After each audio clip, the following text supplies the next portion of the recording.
The magic shop H.G. Wells, I had seen the magic shop from afar several times. I had passed it once or twice.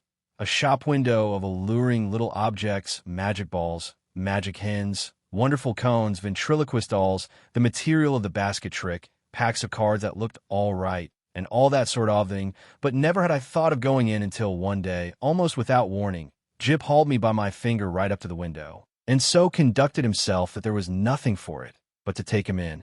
I had not thought the place was there. To tell the truth, a modest-sized frontage in Regent Street, between the picture shop and the place where the chicks run about just out of patent incubators. But there it was sure enough. I had fancied it was down nearer the circus, or round the corner in Oxford Street, or even in Holborn. Always over the way, and a little inaccessible it had been, with something of a mirage in its position. But here it was now, quite indisputably, and the fat end of Jip's pointing finger made a noise upon the glass. "If I was rich," said Jip, dabbing a finger at the disappearing egg, "I'd buy myself that. And that which was a crying baby, very human, and that which was a mystery and called, so a neat card asserted, by one and astonish your friends. Anything," said Jip, "will disappear under one of those cones. I have read about it in a book. And there, data, is the vanishing halfpenny, only they've put it this way up so's we can't see how it's done. Jip, dear boy, inherits his mother's breeding, and he did not propose to enter the shop or worry in any way. Only, quite unconsciously he lugged my finger doorward, and he made his interest clear. That, he said, and pointed to the magic bottle. If you had that, I said, at which promising inquiry he looked up with a sudden radiance. I could show it to Jessie, he said, thoughtful as ever of others. It's less than 100 days to your birthday, Gibbles, I said, and lay my hand on Theodore handle. Jip made no answer, but his grip tightened on my finger, and so we came into the shop. It was no common shop, this. It was a magic shop, and all the prancing precedence Jip would have taken in the matter of mere toys was wanting. He left the burthen of the conversation to me, that it was a little, narrow shop, not very well lit, and the doorbell pinged again with a plaintive note as we closed it behind us. For a moment or so we were alone and could glance about us. There was a tiger in papier-mâché on the glass case that covered the low countergrave, kind-eyed tiger that waggled his head in a methodical manner. There were several crystal spheres, a china hand holding magic cards, a stock of magic fish bowls in various sizes, and in a modest magic hat that shamelessly displayed its springs. On the floor were magic mirrors, one to draw you out long and thin, one to swell your head and vanish your legs, and one to make you short and fat like a draft. And while we were laughing at these shopmen, as I suppose, came my end, at any rate. There he was behind the counter, a curious, sallow, dark man, with one ear larger than the other and a chin like the toe cap of a boot. "What can we have the pleasure?" he said, spreading his long, magic fingers on the glass case. And so with a start we were aware of him.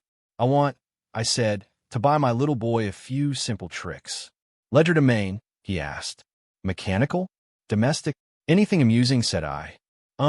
Said the shopman, and scratched his head for a moment as if thinking. Then, quite distinctly, he drew from his head a glass ball. "Something in this way?" he said, and held it out. The action was unexpected. I had seen the trick done at entertainments endless times before. It's part of the common stock of conjurers, but I had not expected it here. "That's good," I said with a laugh. "Isn't it?" said the shopman. Jip stretched out his disengaged hand to take this object and found merely a blank palm. "It's in your pocket," said the shopman. Jip stretched out his disengaged hand to take this object and found merely a blank palm. "It's in your pocket," said the shopman. And there it was. "How much will that be?" I asked. "We make no charge for glass balls," said the shopman politely. "We get them," he picked one out of his elbow as he spoke, "free." He produced another from the back of his neck and laid it beside its predecessor on the counter. Jip regarded his glass ball sagely, then directed a look of inquiry at the two on the counter, and finally brought his round-eyed scrutiny to the shopman, who smiled. "You may have those too," said the shopman, "and if you don't mind, one for my mouth, so."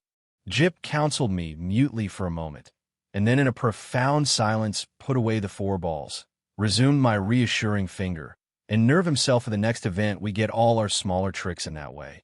The shopman remarked. I laughed in the manner of one who subscribes to a jest.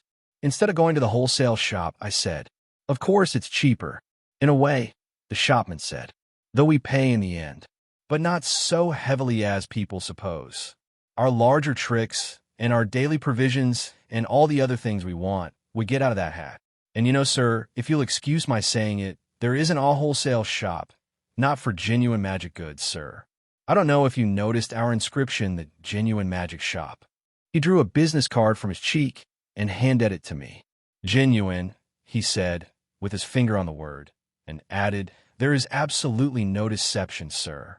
He seemed to be carrying out the joke pretty thoroughly. I thought that he turned to Jip with a smile of remarkable affability. You know, are the right sort of boy.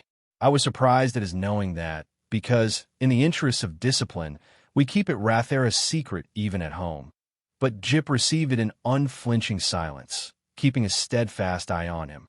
It's only the right sort of boy gets through that doorway. And, as if by way of illustration, there came a rattling at the door, and a squeaking little voice could be faintly heard. Nyar, I want to go in there. Dada, I want to go in there. New York, and then the accents of a downtrodden parent, urging consolations and propitiations. It's locked, Edward, he said. But it isn't, said I. It is, sir, said the shopman, always for that sort of child. And as he spoke, we had a glimpse of the other youngster, a little white face, pallid from sweet eating and oversapid foot, and distorted by evil passions, a ruthless little egotist, pawing at the enchanted pain.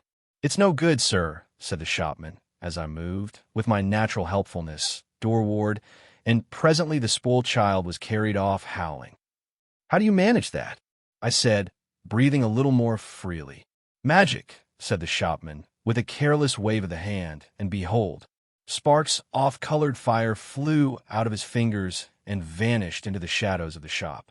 You were saying, he said, addressing himself to Jip, before you came in, that you would like one of our buy one and astonish your friend boxes. Jip, after a gallant effort, said yes. It's in your pocket.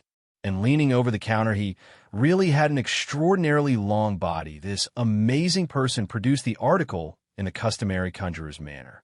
Paper, he said, and took a sheet out of the empty hat with the string, and behold, his mouth was a string box, from which he drew an unending thread, which when he had tied his parcel he bit off and, it seemed to me, swallowed the ball of string. And then he lit a candle at the nose of one of the ventriloquist dummies, stuck one of his fingers, which had become sealing wax red, into the flame, and so sealed the parcel. Then there was the disappearing egg, here marked, and produced one from within my coat breast and packed it, and also the crying baby, very human. I handed each parcel to Jip as it was ready, and he clasped them to his chest. He said very little, but his eyes were eloquent. The clutch of his arms was eloquent. He was the playground of unspeakable emotions. These, were real magics. Then, with a start, I discovered something moving about in my hat, something soft and jumpy. I whipped it off, and a ruffled pigeon, no doubt a Confederate, dropped out and ran on the counter, and went, I fancy, into a cardboard box behind the papier-mâché tiger. Tut, tut, said the shopman, dexterously relieving me of my headdress. Careless bird, and as I live nesting. He shook my hat, and shook out into his extended hand 2 or 3 eggs, a large marble, a watch, about half a dozen of the inevitable glass balls, and then crinkled paper, more and more, talking all the time of the way in which people neglect to brush their hats inside, as well as out, politely, of course, but with a certain personal application.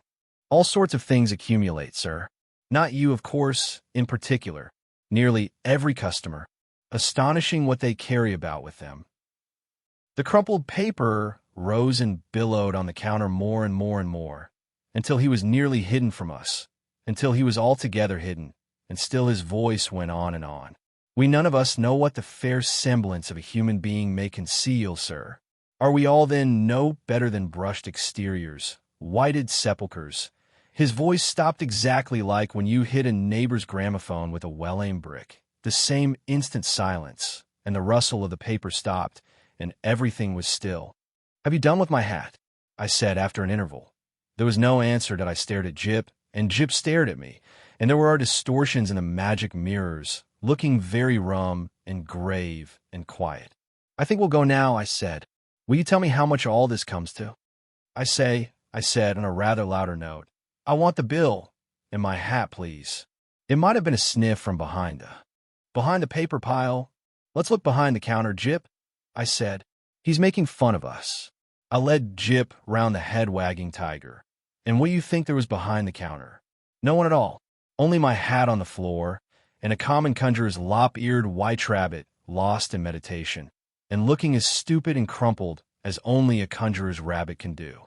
I resumed my hat, and the rabbit lolloped a lollop or so out of my way.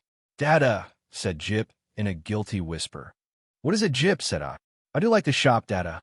"So should I said to myself, if the counter wouldn't suddenly extend itself to shut one off from the door. But I didn't call Jip's attention to that.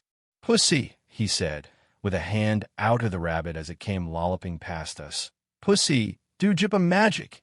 And his eyes followed it as it squeezed through a door I had certainly not remarked a moment before. Then this door opened wider, and the man with one ear larger than the other appeared again. He was smiling still, but as I met mine with something between amusement and defiance. "You'd like to see our showroom, sir?" he said, with an innocent suavity. Jip tugged my finger forward. I glanced at the counter and met the shopman's eye again. I was beginning to think the magic just a little too genuine. "We haven't very much time," I said. But somehow we were inside the showroom before I could finish that. "All goods of the same quality," said the shopman, rubbing his flexible hands together. "And that is the best. Nothing in the place that isn't genuine magic and warranted thoroughly." "Excuse me, sir." Felt him pull at something that clung to my coat sleeve, and then I saw he held a little, wriggling red demon by the tail. The little creature bit and fought and tried to get at Hishindan. In a moment, he tossed it carelessly behind a counter. No doubt the thing wastingly an image of twisted India rubber, but for the moment, and his gesture was exactly that of a man who handles some petty biting bit. I glanced at Jip, but Jip was looking at a magic rocking horse. I was glad he hadn't seen the thing. I said, in an undertone, and indicating Jip and the red demon with my eyes, "You haven't many things like that about, have you?" "None of ours." "Probably brought it with you," said the shopman, also in an undertone, and with a more dazzling smile than ever. "Astonishing what people will carry about with them unawares." And then to Jip, "Do you see anything you fancy here?"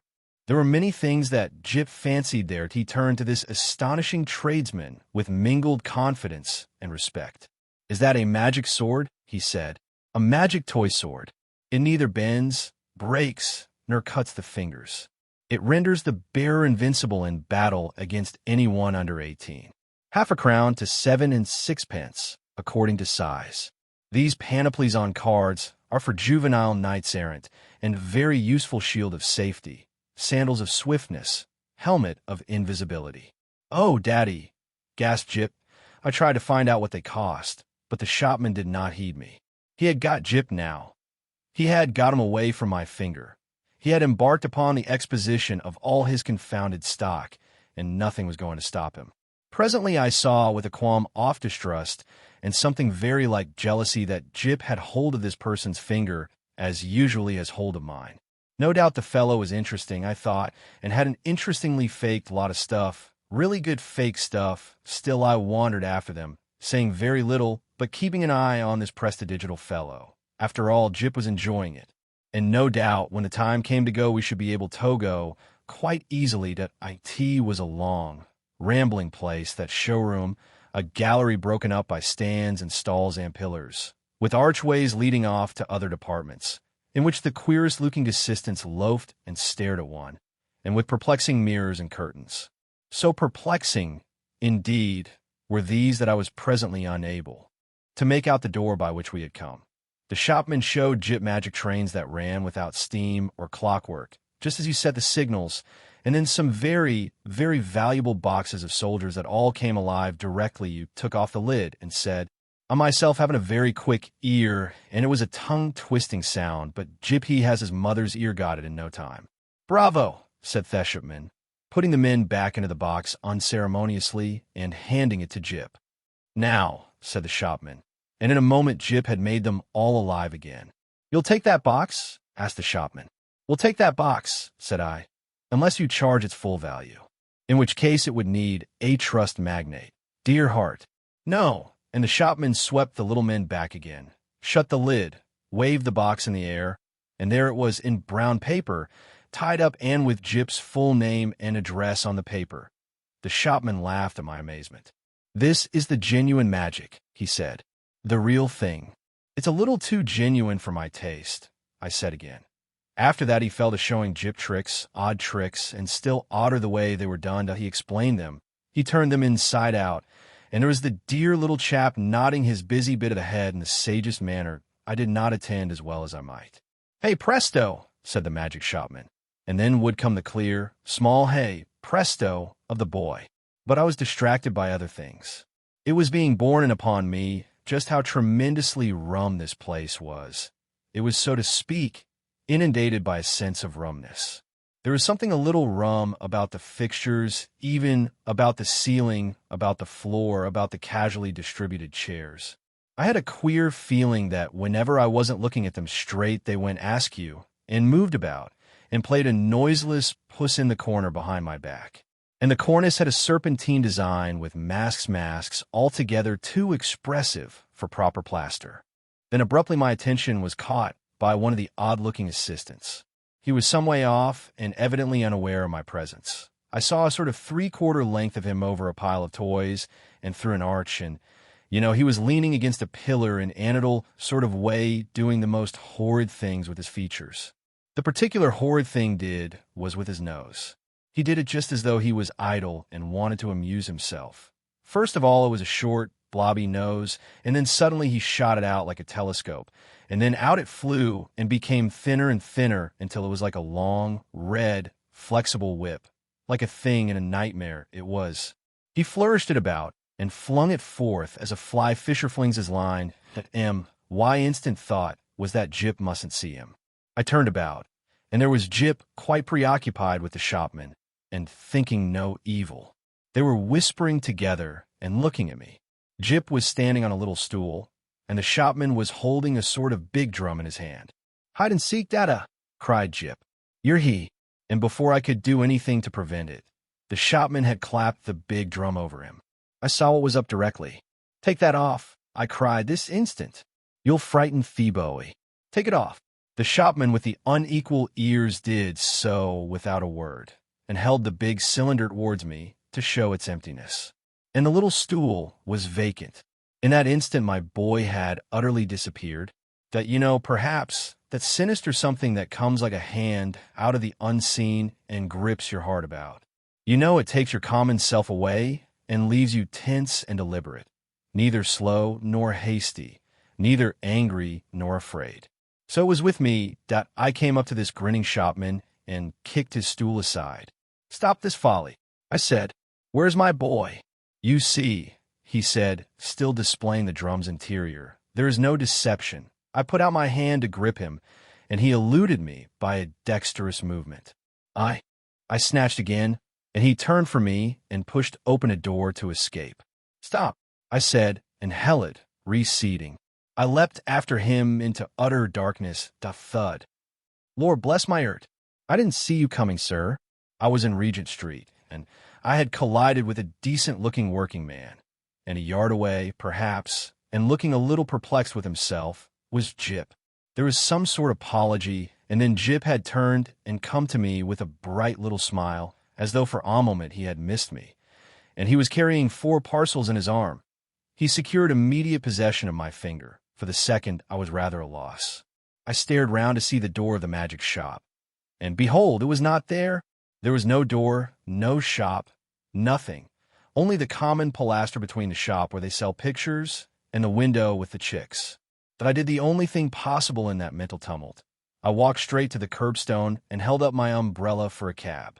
"Ansoms," said Jip in a note of culminating exultation that I helped him in, recalled my address with an effort, and got an also.